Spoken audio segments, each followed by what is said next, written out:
ज्ञान के जिस सूर्य ने आलोक इस जग में किया, ऐसे तपोनिधि संत को शत शत नमन सबने किया। शत शत नमन सबने किया, शत शत नमन सबने किया। जिसने सराकों के लिए सर्वस्व अर्पण कर दिया, सर्वस्व अर्पण कर दिया। जिन धर्म शिक्षा संस्कृति निज संस्कार को बल दिया, निज संस्कार को बल दिया। ऐसे ज्ञान के सूर्य का जग ने महावंदन किया।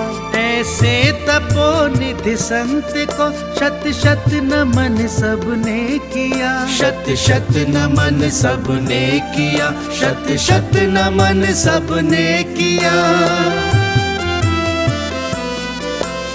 तुमने स्वयं अपना समाजोत्थान को अर्पित किया, उत्थान को अर्पित किया। महावीर के महाधर्म के महार्थ को व्याख्यात किया, महार्थ को व्याख्यात किया। सदा को धारक जग ने पद इसीलिए तुमको दिया। ऐसे तपोनिधि संत को शत शत नमन सबने किया। शत शत नमन सबने किया, शत शत नमन सबने किया।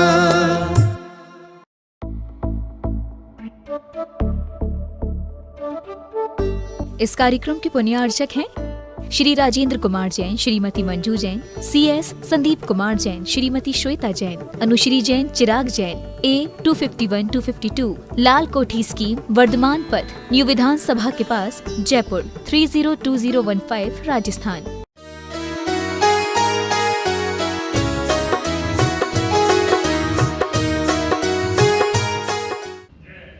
आचार्य रवसेन स्वामी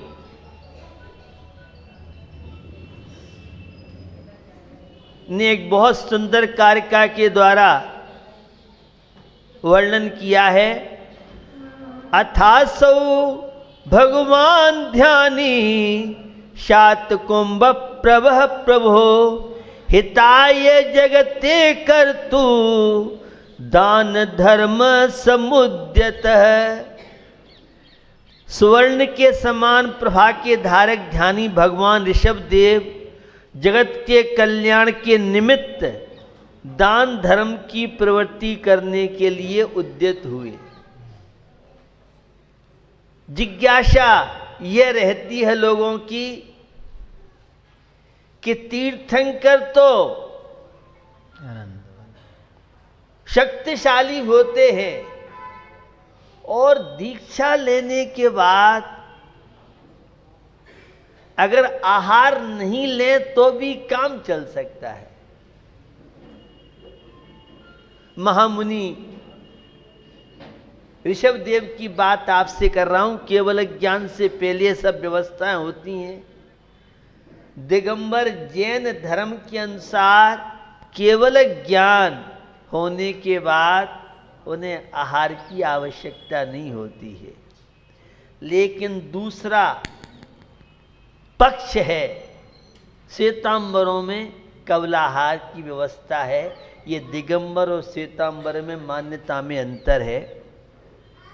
तो ऋषभ देव चाहते तो बिना आहार के रह सकते थे, लेकिन इस दान तीर्थ की प्रवृत्ति और अन्य मुनिराज किस तरह से साधना रत रह सकते हैं, इसलिए उन्होंने इस आहार परंपरा राजा श्यांस को जब से है, लेकिन मुनिराज की रत्नत्रय की साधना निर्विघ्न हो सके अन्य मुनिराज की, इसलिए वे आहार के लिए उद्यत हुए।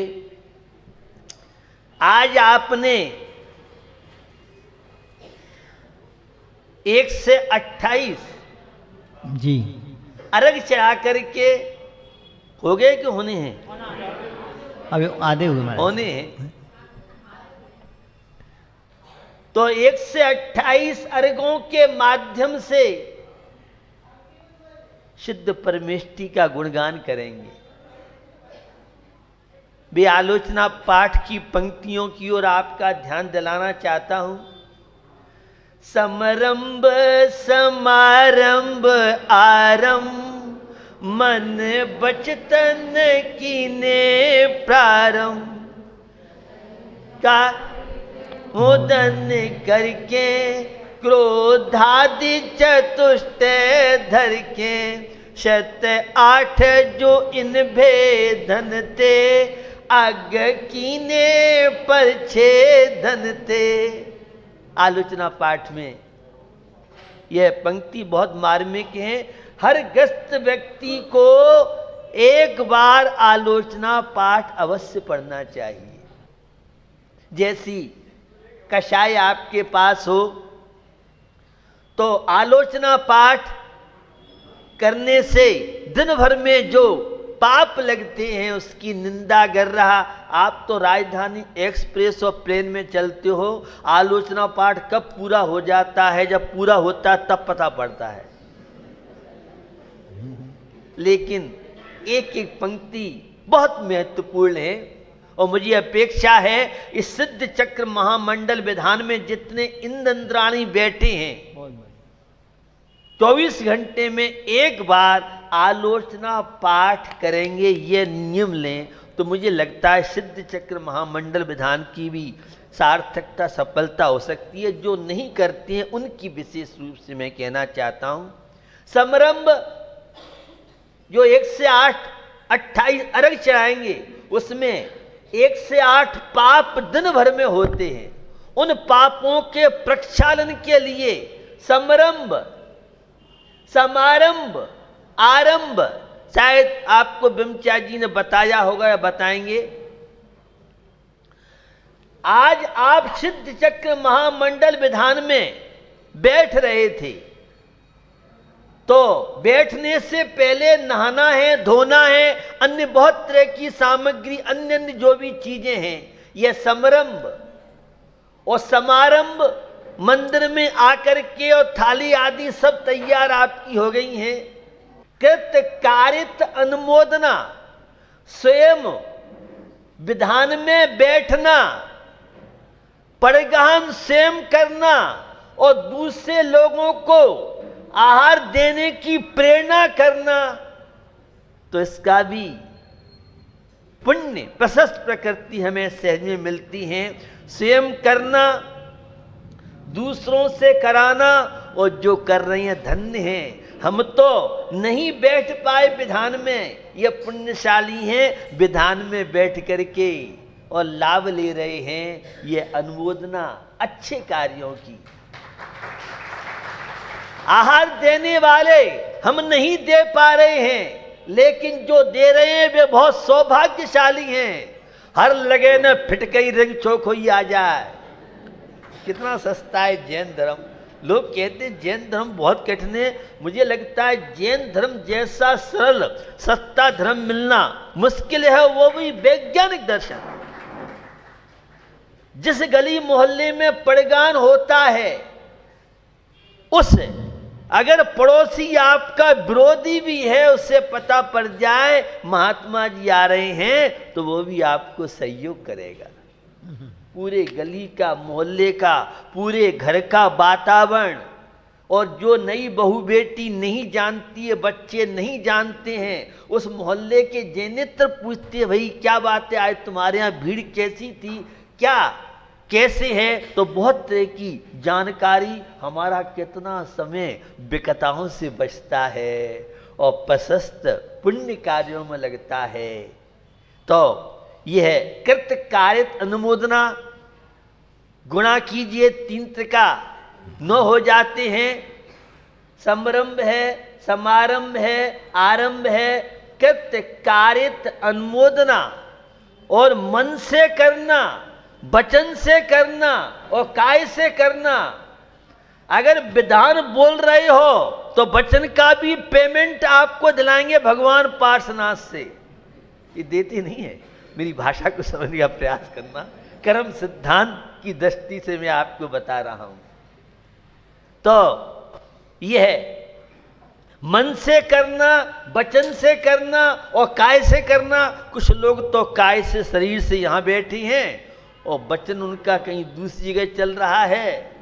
अंतर्जल की बात कर रहा हूं नियम सार के शब्दों में।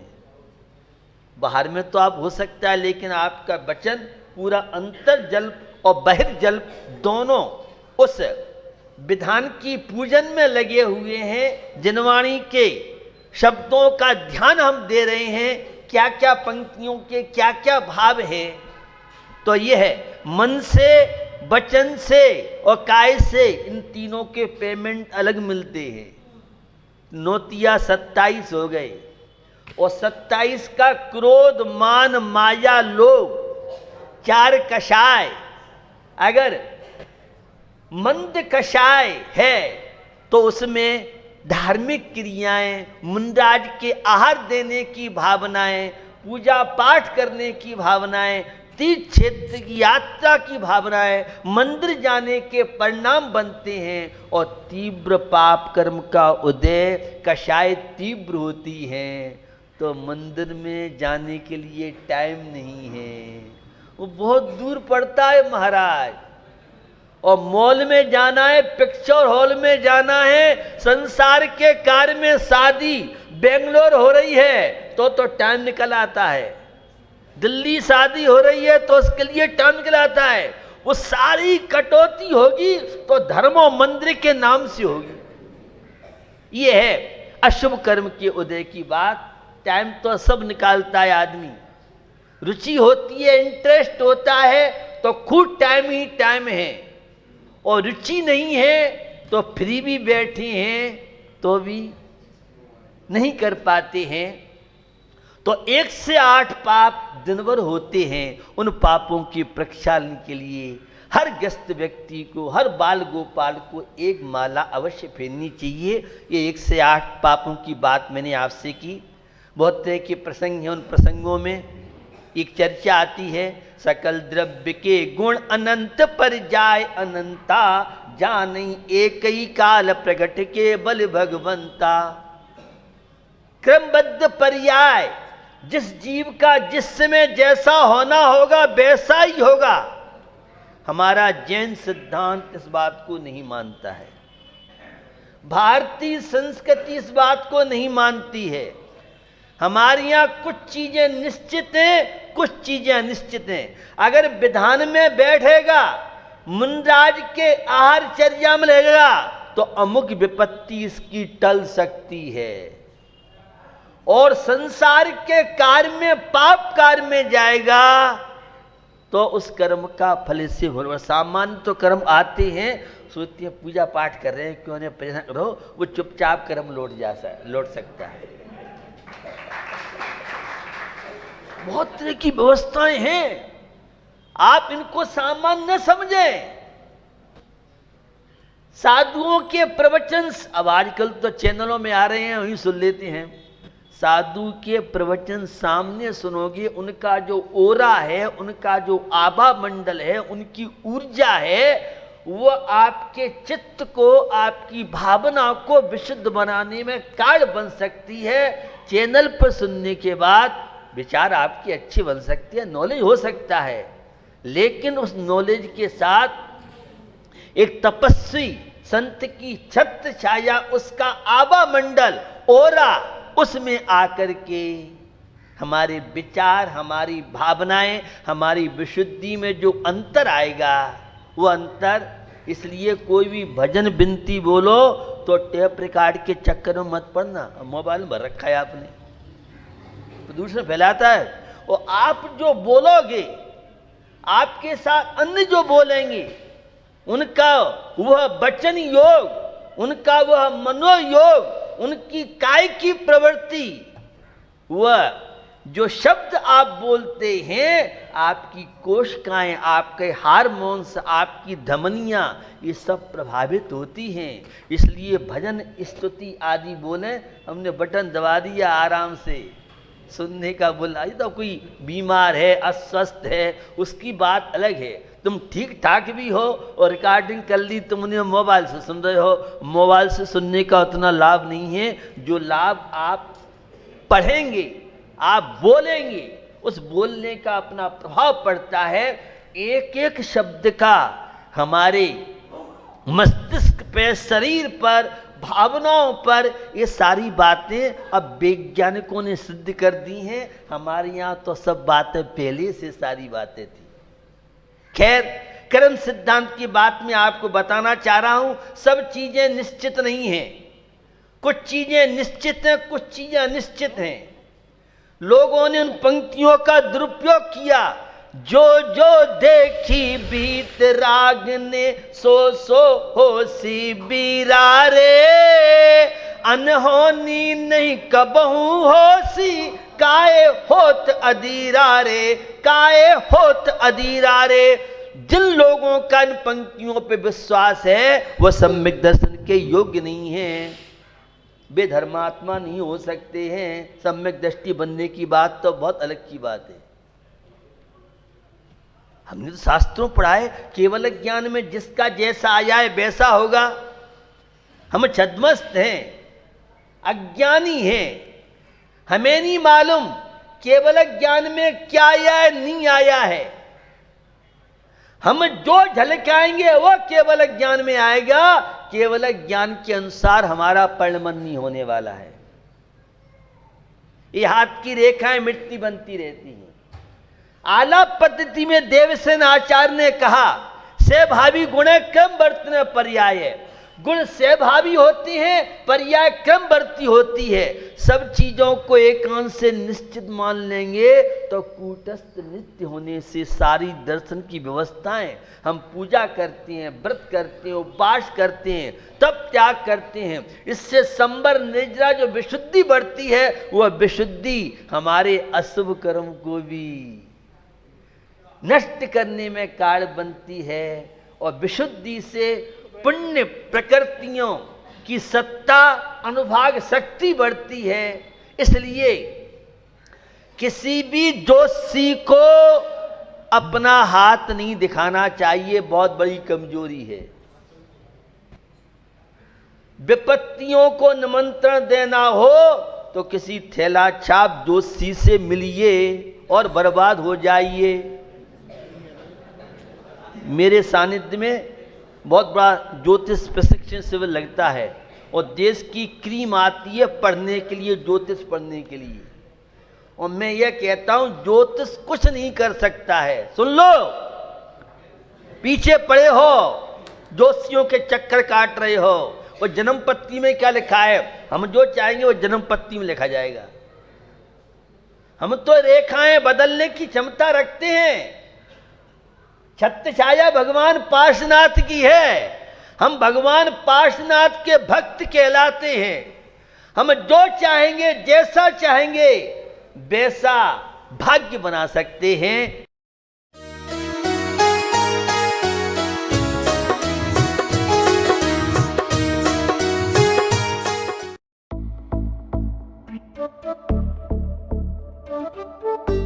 इस कार्यक्रम के पुण्यार्चक थे श्री राजेंद्र कुमार जैन, श्रीमती मंजू जैन, CS संदीप कुमार जैन, श्रीमती श्वेता जैन, अनुश्री जैन, चिराग जैन, A251-252 लाल कोठी स्कीम, वर्धमान पथ, न्यू विधानसभा के पास, जयपुर 302015, राजस्थान।